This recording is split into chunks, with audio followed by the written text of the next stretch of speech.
All Zoom. right.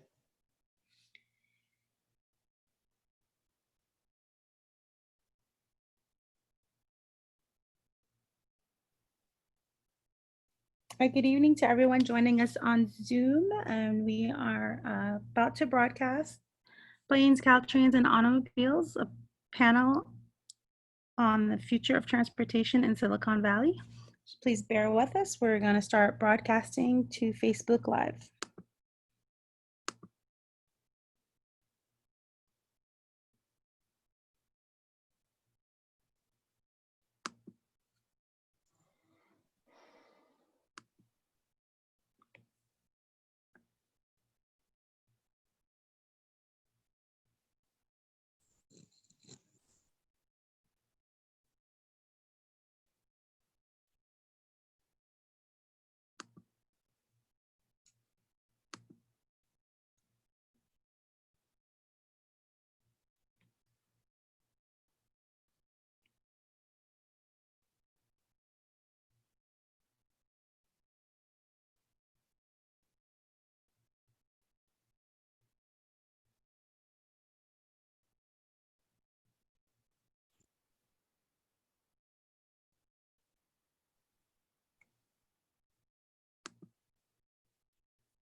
Welcome, everyone, and thank you for joining us this evening to our District 10 Community Connections segment.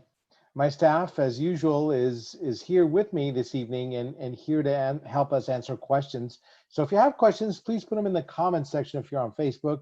And if you're on Zoom, please enter them in the Q&A section. I'm Johnny Khamis, I'm your council member, and we have a great evening with some great panelists coming up. But before we go there, I want to let everybody know that our mid-June newsletter edition is out, and it has a lot of great information and great resources, and you can find that on our website at sjd and the numbers 10, that's 10.com, or it'll be on Facebook and all the other social media. This week at City Hall, we approved the budget for the next year, and our next year starts July 1st and ends on June 30th of 2021. And so we were originally expecting a $74 million deficit because of the COVID, but we were able to get funding from the federal government through the CARES Act funding, and we were able to preserve a lot of the services like police services and parks and what have you. So we did avoid cutting a lot of services this year because of the CARES Act. Next council meeting, and it's actually going to be the final one for the fiscal year, is going to be on Tuesday, June 30th. So if you want to tune in, you can tune in on Comcast channel 26 on the city's website. That's sanjoseca.gov, or on Zoom. So if you could visit the website to learn how you could log on or participate. Everybody's allowed to make comments and express their opinions during the council meeting by raising your hand on Zoom, much like you're raising your hand today. So if you have comments on Tuesday, please raise your hand and let us know how you feel about some of these issues. And the issues we're going to be discussing on the agenda, it includes the mayor's powers, giving the mayor a lot more powers to hire and fire staff, the length of the term of the mayor, and an agreement with a police union to expand the authority of the independent police auditor, and of course an equity pledge as well. So there's a lot of interesting things happening in the last fiscal meeting of the year. Council is scheduled to be in recess all of July, and returning back on August 4th. Now, the council meeting on the 30th is going to be so long, it's actually going to start kind of early in the morning. And so it probably 9 to 9:30, we'll get going with that. So if you want to tune in. On parks, we're open, but some amenities are not. So per our county and state regulations, park benches are open, but picnic tables are not. So don't blame me, I didn't make the rule. So please do not remove the yellow tape from the picnic tables or other other closed amenities. They must remain there in compliance with the order. And if the tape's removed, it prevents the park staff from completing scheduled maintenance. So also the council approved the loan to finally build a new affordable apartment community on Gallup and Mesa Drives in the Hoffman Viamonte area. Some of you know that it's right behind the Whole Foods. And so this is going to be, it's the District 10, our team worked on it really hard because it was we wanted to have the community have a place to go in that area. And we were assured that we're going to have a 1,000 square foot community room that the community can use at their leisure. So the city also approved the al fresco outdoor dining program, and it's underway. So visit your favorite restaurant, the ones that are open, and you're able to sit outside. Special permits are allowed, and they're free of charge at this point. And so please support your local small businesses. The 4th of July is coming up, and I know everybody wants to celebrate, but we got to do it safely. And all fireworks in the city of San Jose are illegal. And so because they can create fires, they can hurt you can get killed or hurt a limb or something. So please don't. All fireworks are legal again, and so don't use them. Besides, we have a very stiff fine if we catch you doing fireworks.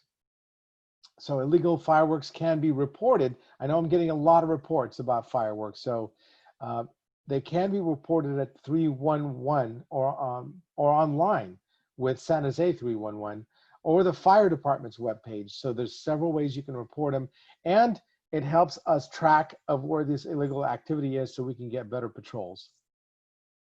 I'm sad to report, though, that our 7th annual Almaden Lake Family Fun Festival with Fireworks Show has been canceled. It was the victim of COVID-19. We can't gather because the last time our last fireworks show had more than 25,000 people show up. So we're not able to host that anymore. And I'm sad because I wanted to go. I wanted to have that as a legacy, and I'm hoping our future council member starts it when it's safe.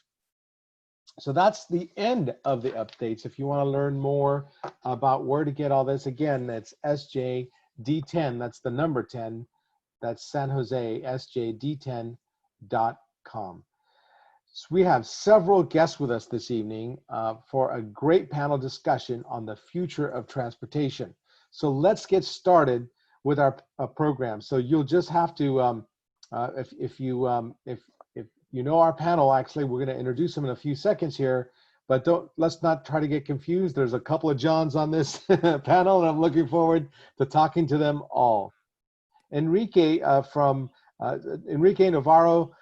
Donnellan from my office, and his expertise is transportation. He's my transportation analyst. He's going to go in and introduce our guests. So Enrique, can you take it away, please?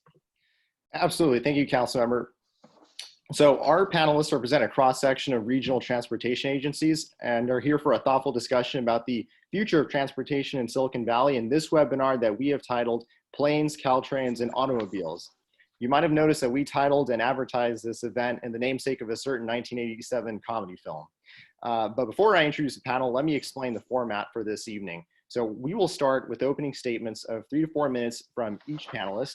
Then Councilmember Khamis will moderate a discussion and present questions that were submitted in advance by our residents. We will then open up our Q&A session to viewers. So be sure to submit your questions. If you're watching on Facebook, you can enter your questions in the comments. If you're joining us from Zoom, please enter your questions in the Q&A section, and we will scroll through them accordingly.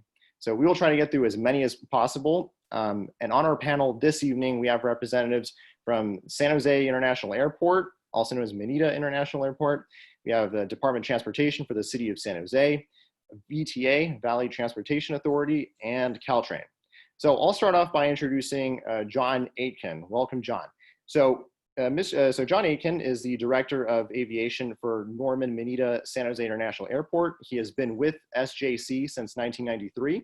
He has successfully led the airport team in redesigning both the airport strategic plan and information technology plan. He also played a key role on the leadership team in designing, building, and operating the airport's $1.3 billion modernization of 2 terminals completed in 2010. He is also leading the airport team in expanding and elevating facilities and service levels to meet ongoing growth, with SJC's notable ranking as America's fastest growing major US airport over the past 4 years. Next on our panel is Sebastian Petty. So welcoming Sebastian, he is representing CalTrain. Sebastian has worked at CalTrain for the last 7 years and is currently the Deputy Chief of Planning for CalTrain. He oversees the railroad's long-range operations and capital planning.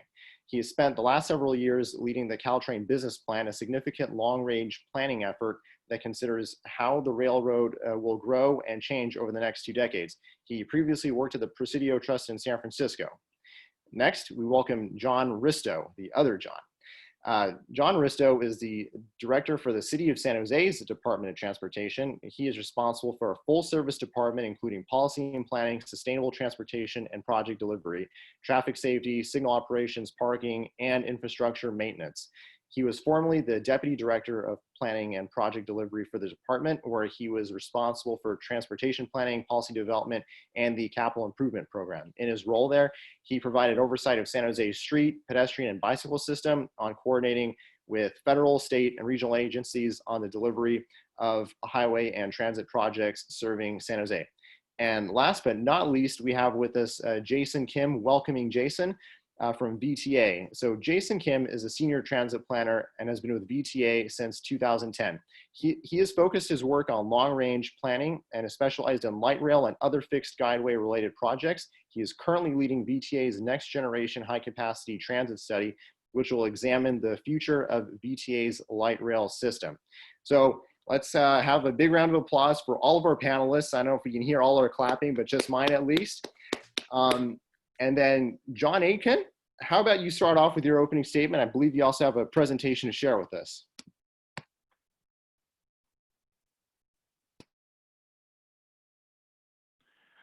Thank you. Good evening, everybody. I wanted to share some facts about San Jose International Airport, things that have happened since the COVID situation. Air travel is normally cyclical. We've had great times during the dot-com boom, and then the 9/11 situation, dropped several million passengers. We had the Great Recession that dropped us even further.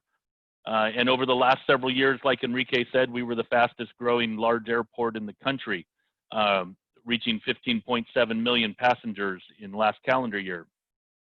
We're currently estimating, since the COVID situation, the entire 2020 year only moving about 5.1 million passengers. So a very significant drop, something that we had never envisioned happening, even in the cyclical environment that we're in.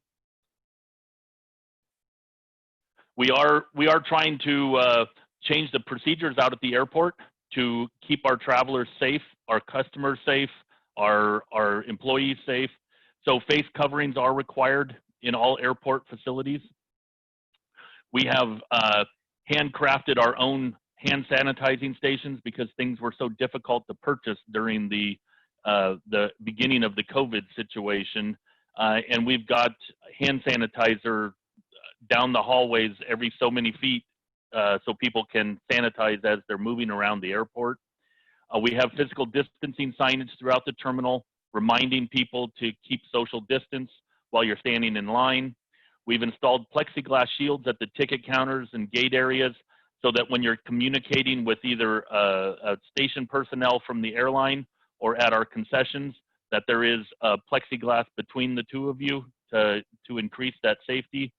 And we're doing nightly deep cleaning with electrostatic sprayers, cleaning the entire facility, the seats, and all the high-touch surfaces. And lastly, a little bit about the future. A couple months ago, the council approved a master plan amendment for the airport and the environmental impact report. There are some future projects that won't be happening right away. We need to wait for a little more of the recovery, but it's important to know that we have a plan and a direction to continue to improve the airport and maintain services as we grow back to a much larger facility again. And with that, I'm done, Enrique. All right, thank you, John. So next, we have CalTrain slated to give us a presentation. So I'll turn it over to Sebastian Petty.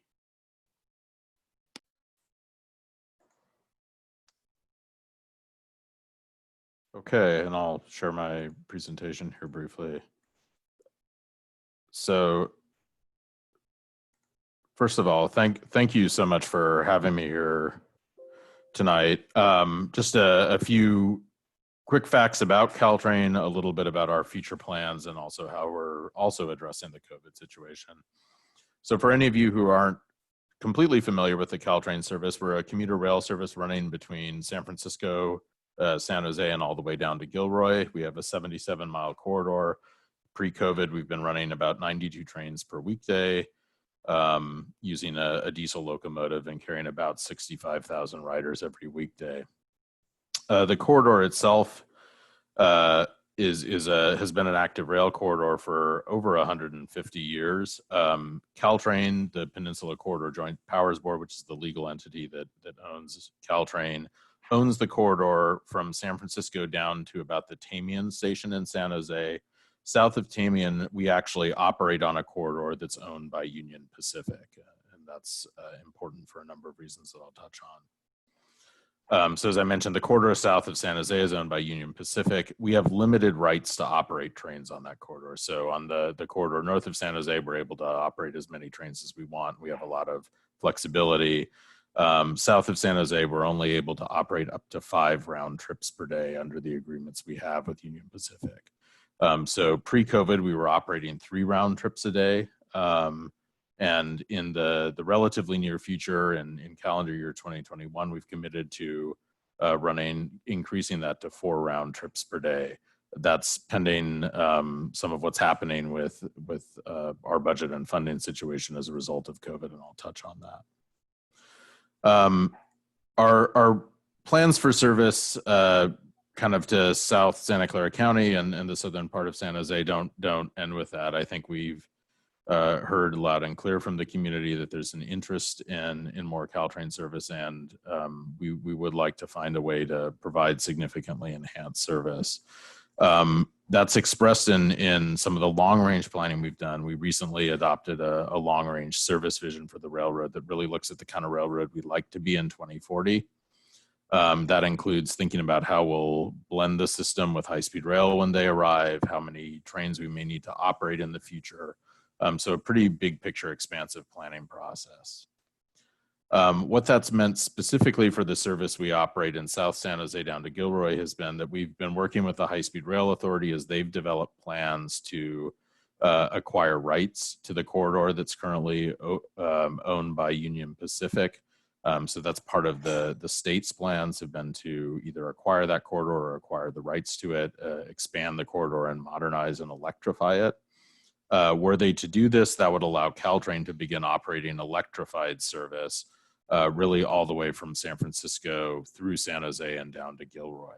We're currently electrifying the portion of the line that we own because we're able to do that from San Francisco through San Jose, but the portion that again extends down to Gilroy, we don't have the rights to, and so that will continue as diesel service. We're excited about this opportunity in the future because it would allow us to have a continuous electrified system and really provide a quantum leap in the level of service that we'd provide to communities in South San Jose and again all the way down to Gilroy.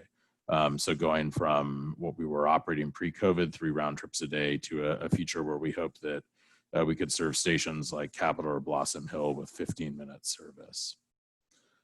Finally, I wanted to close by just touching a little bit on what COVID is meant for CalTrain.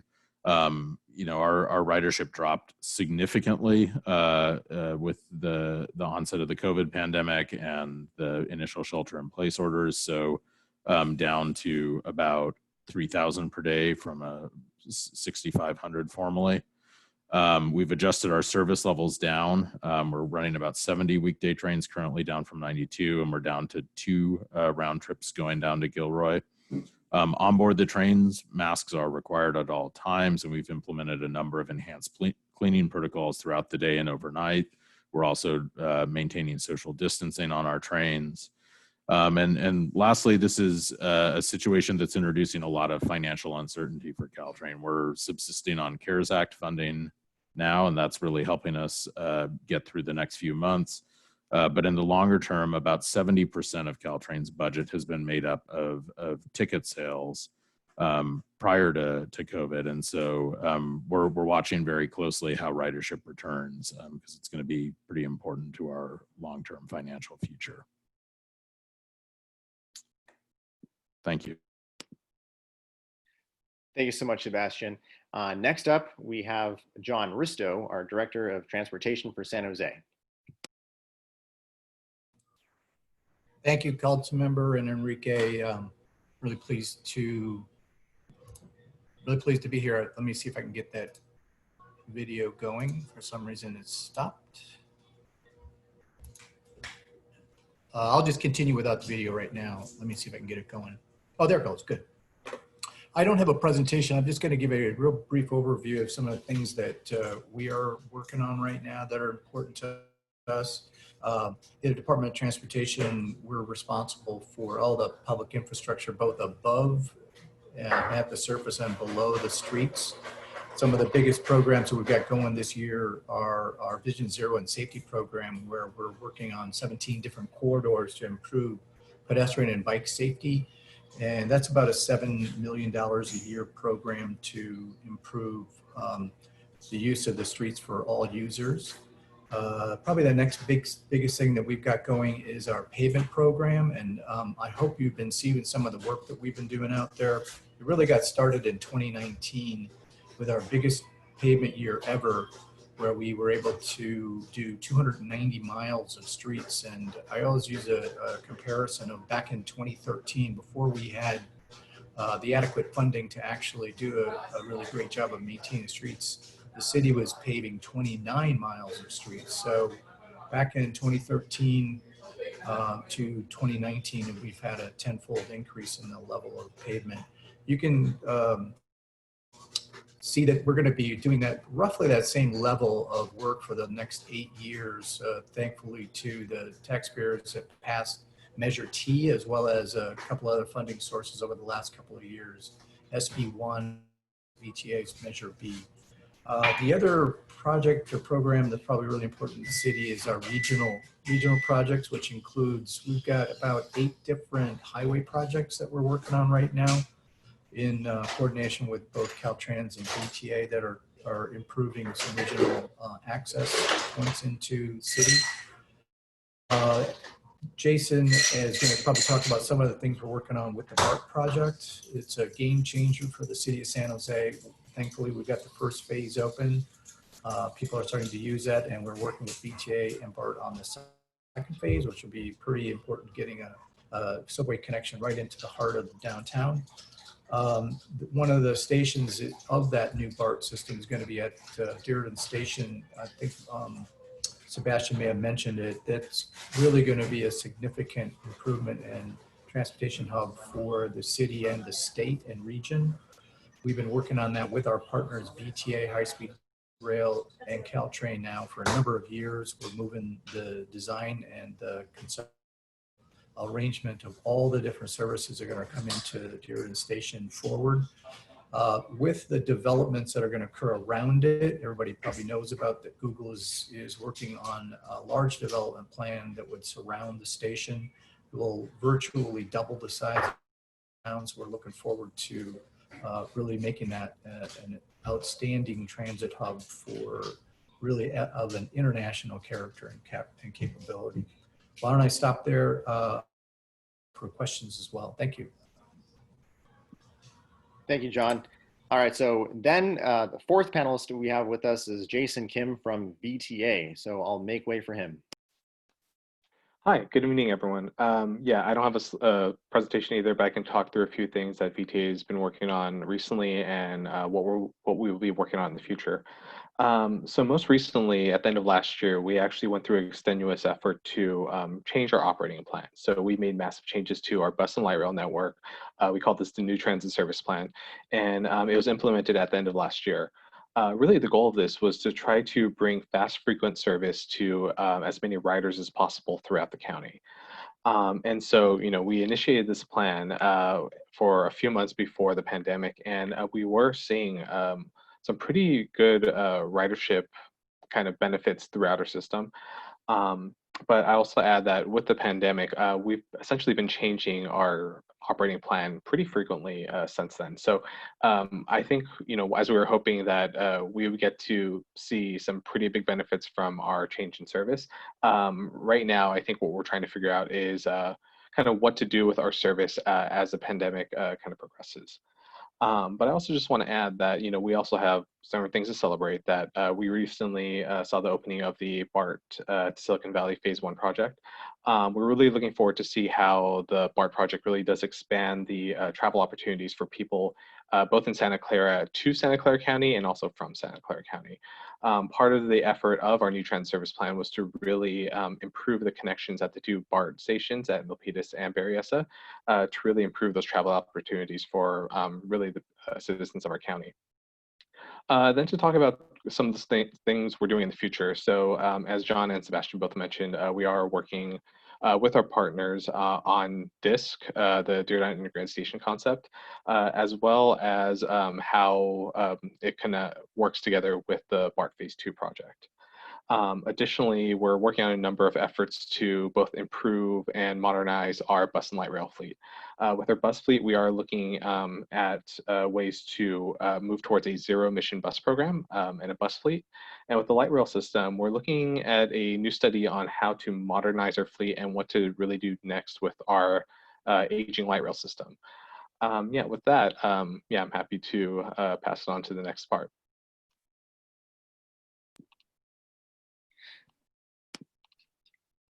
All right, thank you so much, Jason. So now we come to the part of our program where we have a list of questions. So if the council member would like, he can read off some of the ones that we have already preset, and then you can pass it to me whenever time he feels comfortable. Yeah, let's hope the host actually lets me, shows my face. Amal, can you allow me to be viewed? Okay, there we go. All right. Well, I have lots of questions. Most people don't know, but I sat on the VTA board for 6 years. So I'm going to start my first question with Jason Kim, if I could. In District 10, we were looking forward to getting in improvements on Highway 85. And I know that funding was there to make a lane expansion. And there was a committee set up to talk about transit lanes and what have you. So where are we in that process? I believe the committee is reviewing some final recommendations for that. That I believe the PAB is still kind of continuing in some form or another. I think with the recent pandemic, a lot of things have kind of been stalled with kind of what we're doing at VTA. But we are also looking to see kind of what other efforts intertwine with the Highway 85 study and kind of how to move forward with that. Okay, well, I know not a lot of people know that you guys are not just a transit agency, but you're a congestion management agency, and I looking forward to seeing some resolutions, because I think that the more the people actually build and put companies out here, the more need for transportation. Where are we? How's the ridership on the transit end? I understand that you're affected greatly by COVID. How are you dealing with that? And what's the future of transit? Do we put people? I mean, people are not afraid to ride, or what's the plan? So as Sebastian kind of mentioned, right now we're receiving a lot of CARES Act money to kind of keep our operations going. I believe we're down to about 30 or 40% of normal, typical daily weekday ridership, which is And I think the thing to point out there is that we're still carrying a large number of riders. It's just not nearly as large as we used to. So really our focus has been right now is how to make sure that our riders can still both quickly and efficiently get to their destinations as well as safely. We've implemented a number of safety measures similar to CalTrain. We're requiring masks on board of all of our passengers throughout the system. In terms of going forward, I think that's one of the things that we're still struggling with at VTA, just kind of what to do with our operating system. As I mentioned, it feels like we're changing our bus and light rail service almost weekly to keep up with the changes in our ridership and how to move forward. So yeah, that's one of the things that we are really focusing on. And I think we're realizing that this isn't going to be a short-term effort. This is one of those things where for ridership to get back up to what they were pre-COVID levels, it may take a number of years to really instill that confidence back in the public for public transit. So one of the things that we're focusing on is providing very frequent and also very fast transit to our customers going forward. Something we've noticed during the pandemic is with traffic levels being down, our bus and light rail services have actually been traveling much faster in the last kind of handful of months. So what we're trying to figure out is how to keep those new faster bus and light rail speeds going while congestion starts to build back up. And that was a great problem with commuting is, you know, what's faster, the car or the public transportation? Let me give Sebastian from CalTrain the next question. How does CalTrain plan to recoup revenues losses from the recent plummet in ridership? Are you guys struggling financially? Sure. Thank you for the question. We are struggling financially right now. We are fortunate to have some CARES Act funding that's keeping us going. But as I mentioned, sort of historically and certainly in the last few years, CalTrain has really made up about 70% of its operating budget from either ticket sales or types of revenues that are closely associated, things like parking fees. And I think to echo what Jason said, we see this as being somewhat of a long-term problem. This isn't something where we expect the ridership to bounce back a month from now. And so frankly, it's going to be a while before the business model we had is viable again. So it presents a real challenge to us. CalTrain is the only major public transit agency in the Bay Area that lacks a dedicated source of funding. So we don't have a specific CalTrain tax that we can draw upon. We really are made up by member funding from the agency, from the different agencies that constitute us, and VTA is one of our partner agencies. So we're working hard right now to find new sources of funding. We're also doing a lot of analysis to try to understand what kinds of costs we can cut, frankly. But it's a really perilous time for CalTrain. Yeah. Well, it brings me to another question. I know that a lot of people have moved out of the Bay Area and to find lower cost living, and now are driving quite a ways from the south, especially. You know, they're using Highway 85. They're driving hours in each direction in the morning and then in the evening. Have you guys done a study to see how much ridership can be gained by having more frequent services to, say, Gilroy, or you know, going all the way down to Hollister or Los Banos or something like that? I mean, are we, you know, are you guys thinking about that? And if you are, I know that you don't have to use your own, you just said that you don't use your own rail system, you don't have the rights to it. Are you guys negotiating for more services with Union Pacific?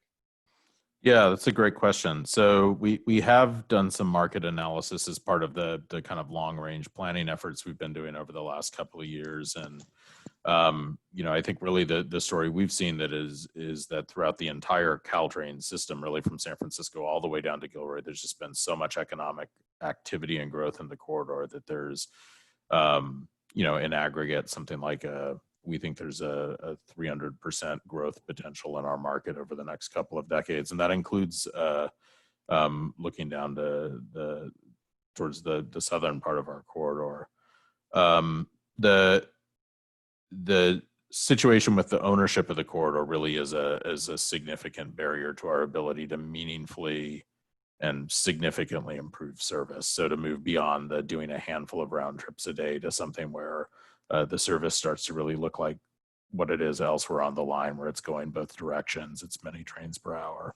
At this point, we've been very excited that the state is negotiating with UP for that. I think UP can be tough to negotiate with, and the state is fortunate that they've got statewide leverage to bring into play. And so we're really waiting for the resolution of that outcome to find out what kind of deal structure they have and what opportunities that creates to CalTrain.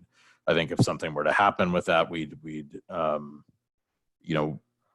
again, understand that the need is definitely there and want to continue looking at it on our own. But right now we think kind of following in the wake of the state is probably the best opportunity that we've got to make a really meaningful step change in service. All right, well, thank you for that. I'm going to go on to the director of our airport, John Aitken.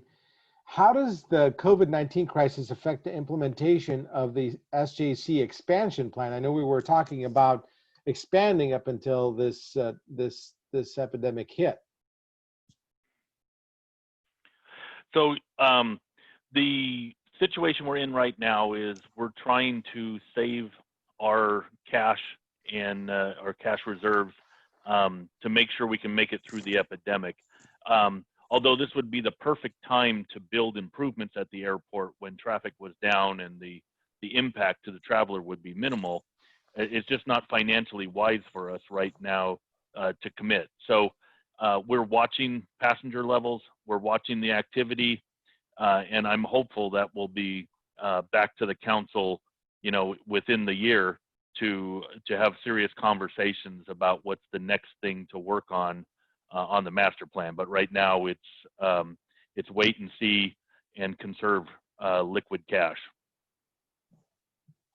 Okay, I know that we voted on parking lot amenities just yesterday, in fact.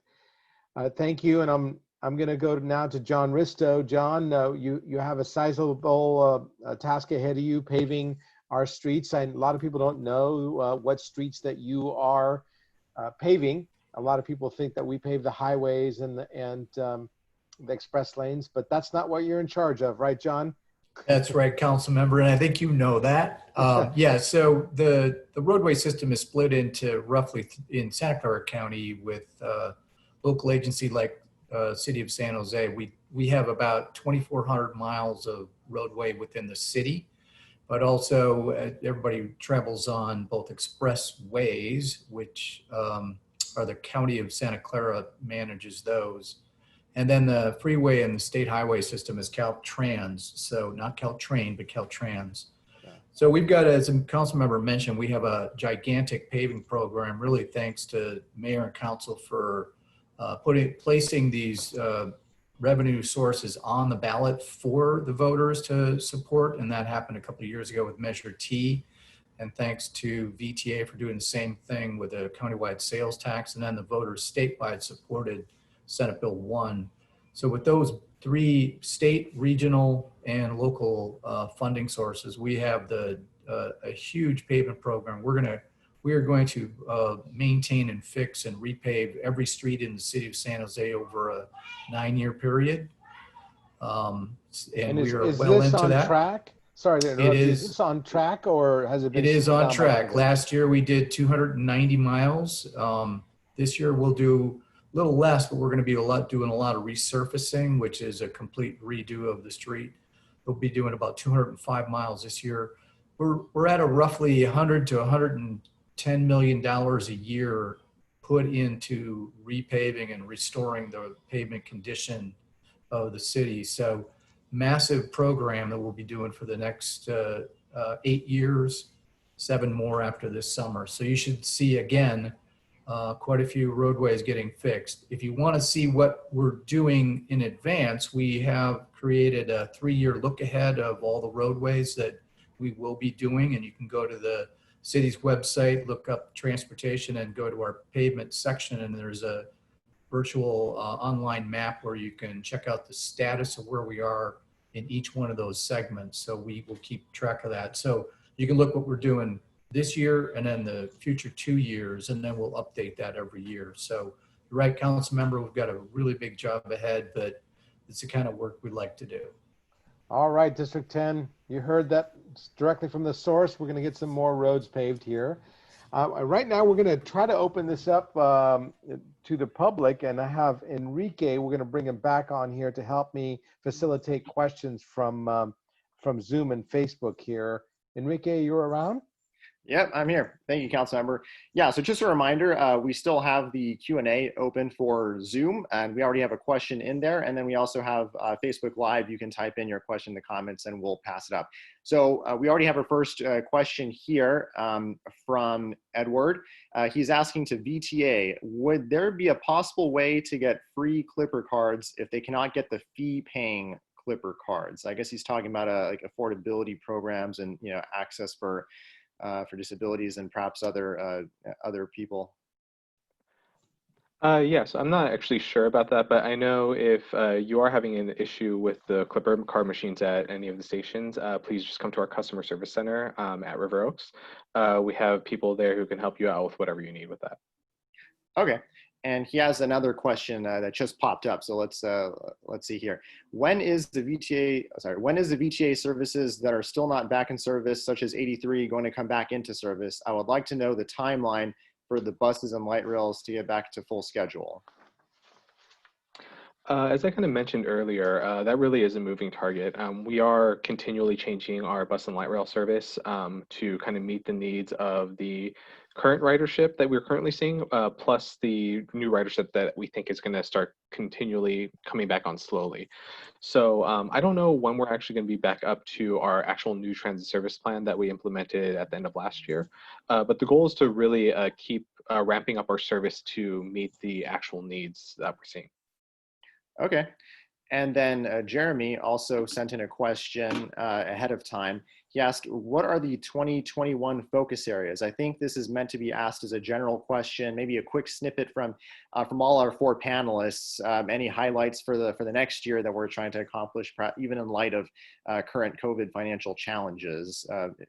Anybody can start first and work our way down. Why don't we start with John Ristow?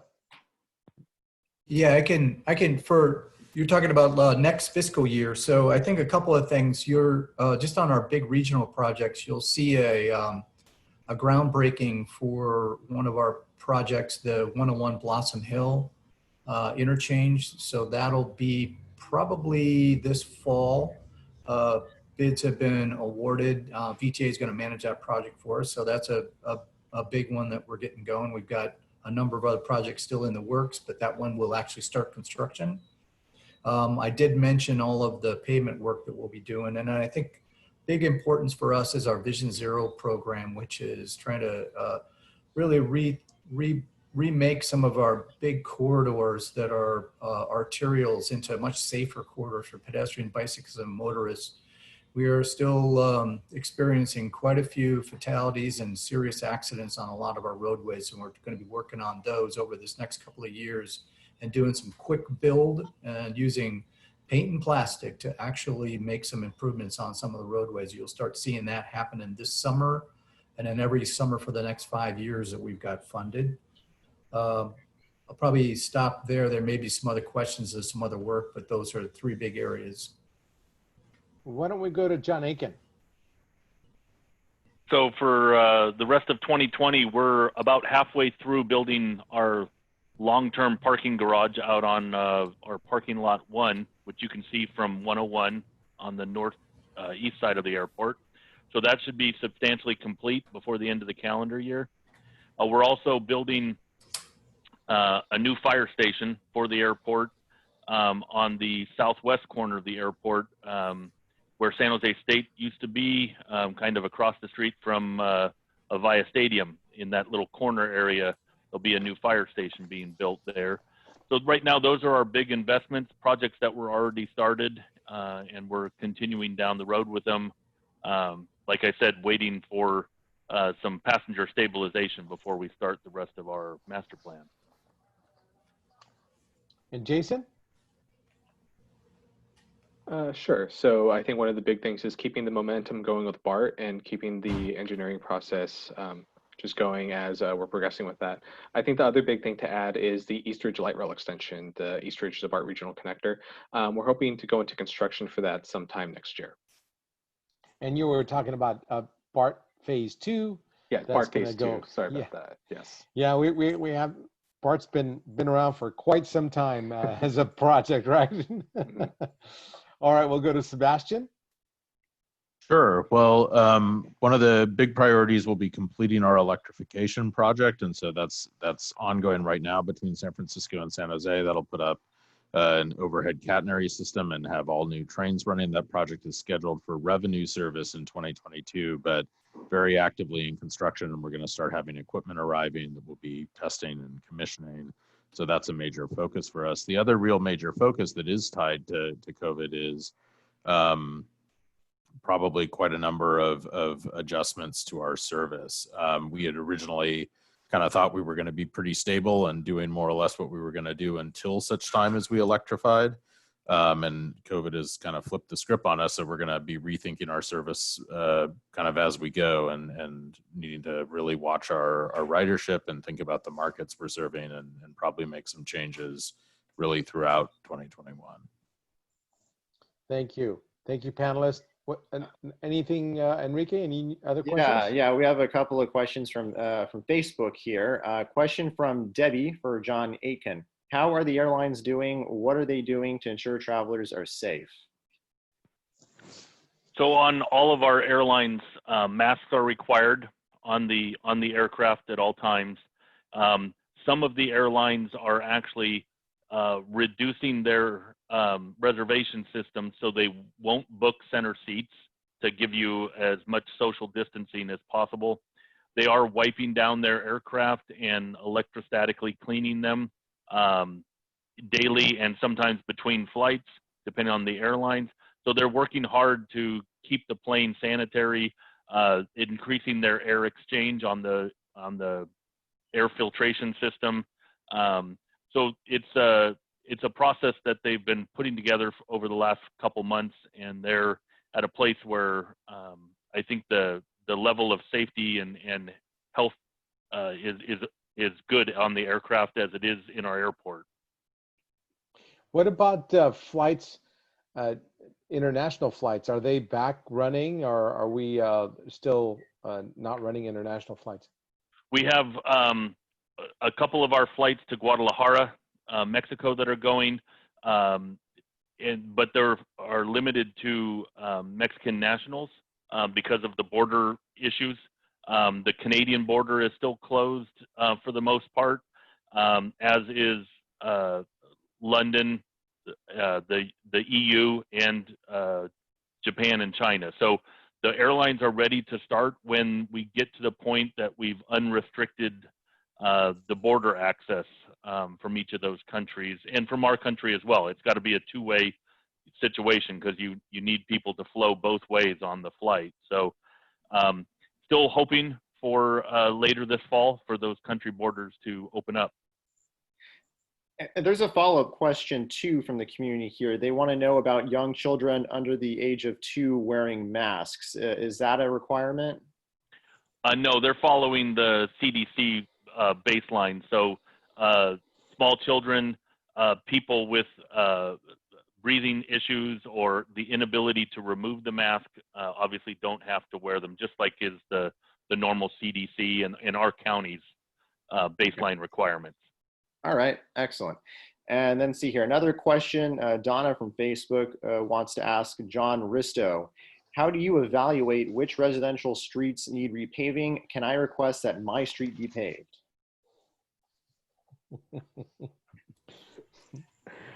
Yeah, that's every street is actually going to get repaved in the next 8 years. So you can be assured that we're going to get to your residential street.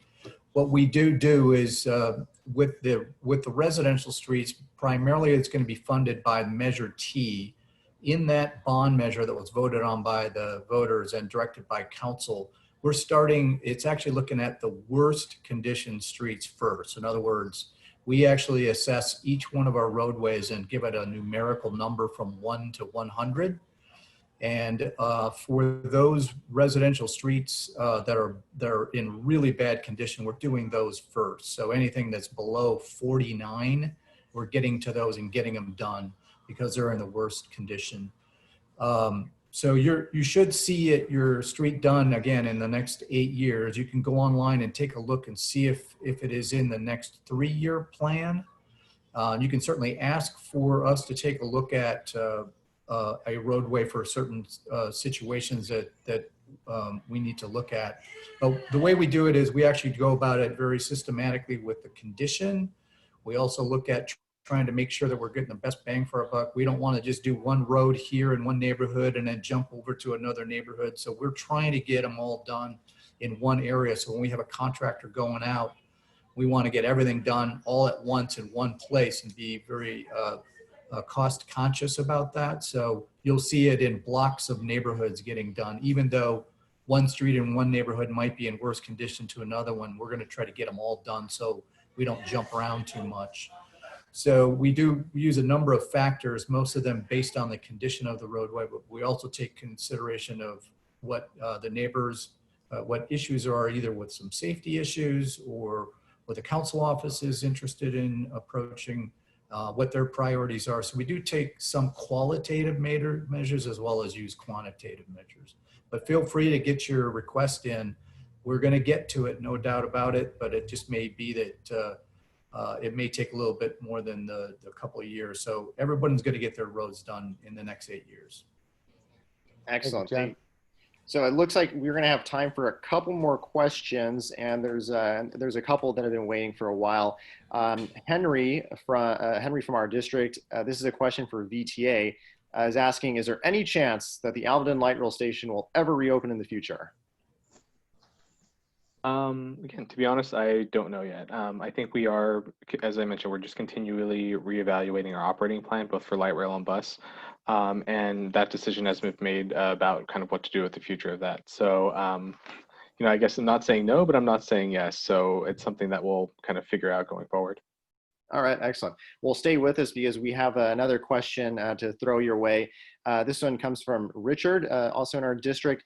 He has a very comprehensive question to ask, just generally wondering what's the story behind, you know, the history of BART coming to San Jose. As you know, there's been some delays, cost overruns that's pushed back phase 1 several years, and you know, phase 2 back as well. So just wants to know generally, how did BART become envisioned as the desirable option to connect to San Jose, you know, from the vision of the Transportation 2000 Committee, and how do we plan on fixing some of the hiccups that have held BART back from meeting its deadlines? Now that there's a cooperation with VTA and that we own the stations, he wants to know what we could do from our end. So I'll kind of handle the latter part of that question first.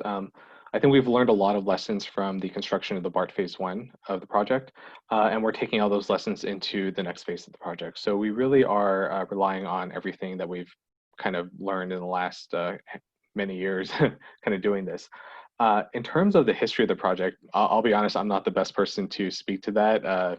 You know, this project was imagined well before my time at VTA, also just well before my time in being a planner.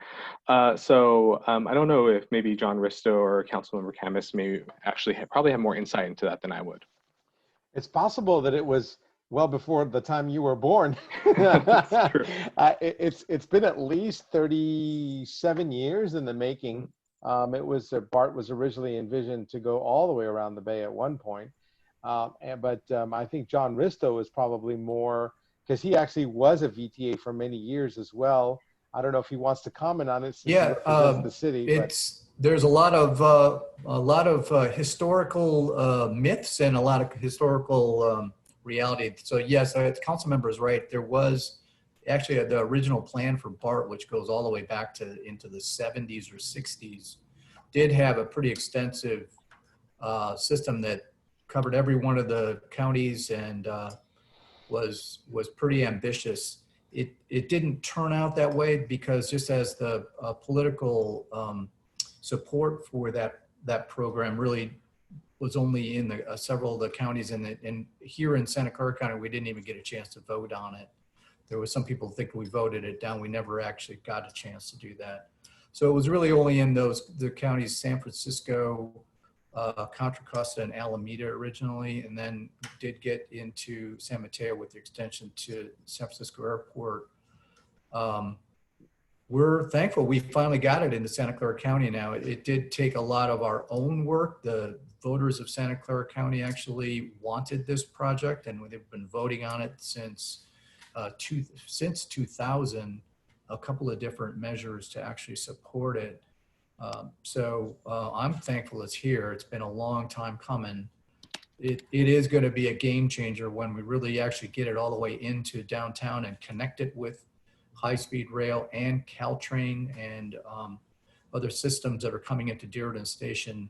It's going to be a magnificent system when finally built, and it's on its way there with first phase being done. And you can't underestimate the improvements that Sebastian's talking about too. That an electrified CalTrain has almost been as long as BART's been wanting to get that train electrified, and it is actually finally going to get there. That's another game changer. It's just going to be a fabulously improved train when you have an electric system, how fast those trains can start and stop and provide much better service than it is today. So the people can really look forward to some significant improvements to some of these major transit systems, and they are going to be serving almost all parts of the city ultimately when we get them all done. But it's really a great thing that it's happening out there. This is a side question, and I don't know if Jason or John, is there any plan to have Santa Clara County represented on the BART board? I mean, other counties do have representation in the BART system. Yeah, that's Councilmember, right. The way the BART system works, they're elected directors, so directly elected by the people that are served by BART in those counties that I had mentioned. Right now, there is no plan that Santa Clara County would have a representative on there. That was a concerted choice that we made to enter into an agreement with BART that we would pay for it and build it, but we wouldn't have representation on the board. That can certainly change in the future, but right now there is no plan to actually have a representation on the BART board, which is directly elected. Seems like a big oversight there. Okay. Yeah, I probably should have mentioned, not to leave my pal John Aitken out, but the city, along with VTA and a couple other of our jurisdictions around there, are actually working seriously to actually connect the airport with some sort of rail service to Dearden Station and beyond. And, you know, we want to be just like all the other big cities and actually have a rail connection into the airport. Hopefully that'll allow CalTrain riders as well as high-speed rail riders coming from Central Valley to get an excellent way to get to the international terminals and local terminals over at San Jose International, because having a high-quality connection that we're planning is really going to be beneficial to the airport passenger loads as well. John probably would say that, but look for some information coming out on that in the next couple of months. We don't have any plans to build it. We're still trying to figure out how we can get it done, but it has not left our planning either, is to really make a great connection to the airport from Dearden and downtown and beyond. Okay, and I think we're going to close up the online questions now and let our panelists have some closing remarks. Thank you, Enrique, for helping with the online questions. And we'll start with Jason. Hi, just want to thank Councilmember Khamis for putting this together. As I mentioned, I think right now our biggest focus is what to do with our system with the current pandemic.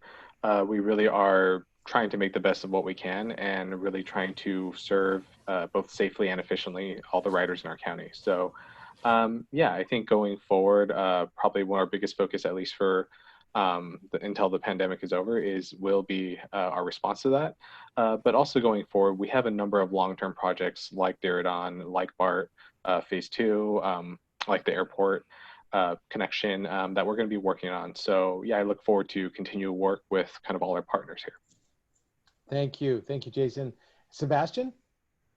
Sure, and again, thank you, Councilman, for having me here tonight. I'd really echo sort of what John was saying. I think CalTrain is been preparing for transformation. We are in the process of electrifying the system, and so there's big change coming. We've been planning for big long range change, and frankly, that the COVID situation is just forcing that change on us sooner. And so we're going to get through it, and we're going to use it as an opportunity to continue thinking about how we can make the system better and how we can make it something that is more useful for really everyone in our corridor and our community. So really trying to grow the base of riders who use the system and the reasons why they use the system.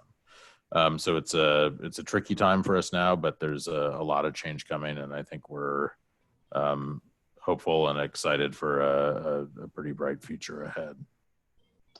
And thank you for agreeing to be a panelist. And we'll go to John Aitken. So I wanted to thank you for having me tonight, and I wanted the community to know that we're working hard to keep the airport safe and sanitized and healthy. And when you're ready to travel, we're excited about having you with us and keeping you healthy through your venture through the airport. And thanks again, Councilmember, for putting this on tonight. Yeah, it's our pleasure, and thank you all for all your work. We'll give you the last word, John Ristow. Well, I think I already made it before, but I just wanted to thank you for doing this. It's you've been a tremendous leader in all parts of transportation for the city. So great to have you as a leader for the city and helping us get things done. And that's what's really important, this being one of them. So thanks for having us. Well, thank you all. It's been a pleasure serving with all you. This is my last year, and I pushed hard for pavement since I've been in office, pushed hard for transportation measures to fix 85, Highway 87. I flew all over the world trying to get new customers for the airport. You know, a big supporter of CalTrain electrification and BART coming to San Jose. Thank you all for joining us. Thank you to the audience for tuning in. If you have guests who you'd like to hear from, please let us know. We are at sjd10.com and use the numbers 10. You can see it up on the screen here if you want to contact us. Thank you for joining us, and join us next time. Have a great night.